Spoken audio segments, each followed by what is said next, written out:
How many times have you had a child in your ministry who just struggled to pay attention? Maybe there were kids who couldn't sit still and were constantly interrupting or just bouncing off the walls.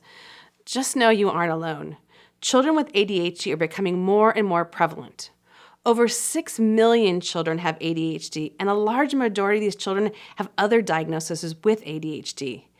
They can't choose to turn it off or get over it. God created them this way, and the greatest gift we can give them is acceptance of where they're at. Each child with ADHD presents differently.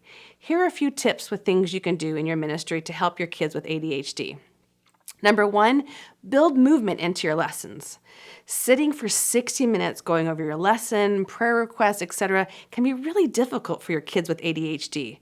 Since some events are in the evening, for those who take medication for their ADHD, the medication is worn off and they can be a bit more distracted and have a harder time focusing. Or maybe they don't take their medication on the weekend and when they come to church, they aren't on it.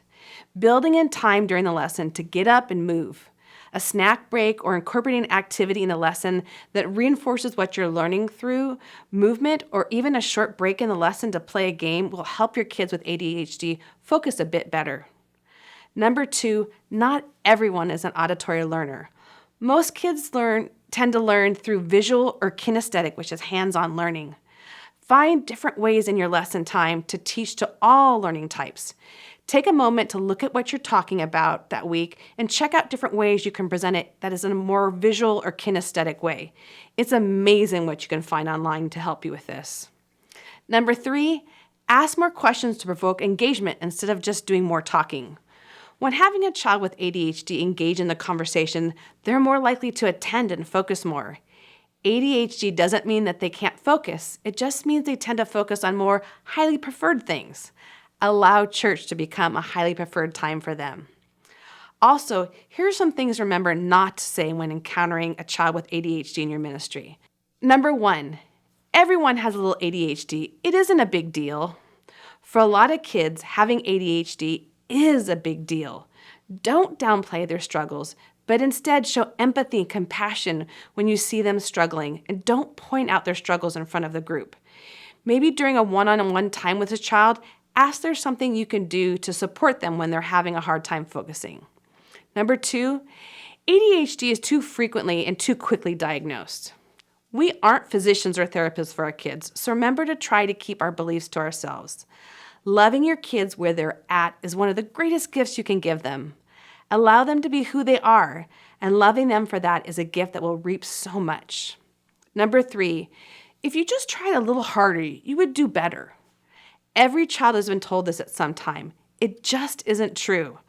Trying looks differently for all of us, so be willing to celebrate them for where they're at and not where you think they should be. Number 4, you just need better behaviors or better parenting. Sometimes children with ADHD have impulsivity that looks like poor choices or behavior that isn't highly desired. Instead of spotlighting behavior, just remind them what behavior you want. So instead of saying, "Johnny or Sally, stop talking so much during group," say something like, "I appreciate how everyone is listening while others are talking." Number 5, just concentrate. You can do it. If our kids with ADHD could just concentrate, they wouldn't have ADHD.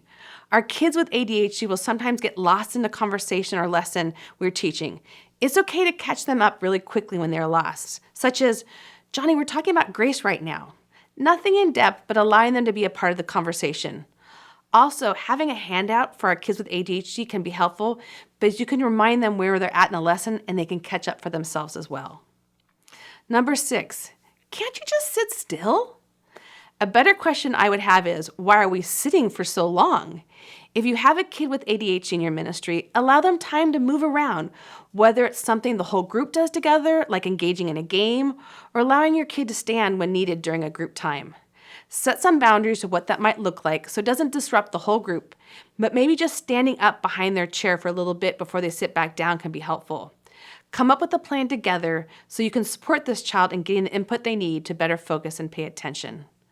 Lastly, pray for our kids with ADHD. Say something like this: "Lord, thank you for," whatever the child's name is. "You picked him or her out for your very own even before the foundation of the world, before they were even born. You saw them while they were being formed in their mother's womb, and you knew all about their ADHD. God, you see all the things they do, and you know all their thoughts even before they think them.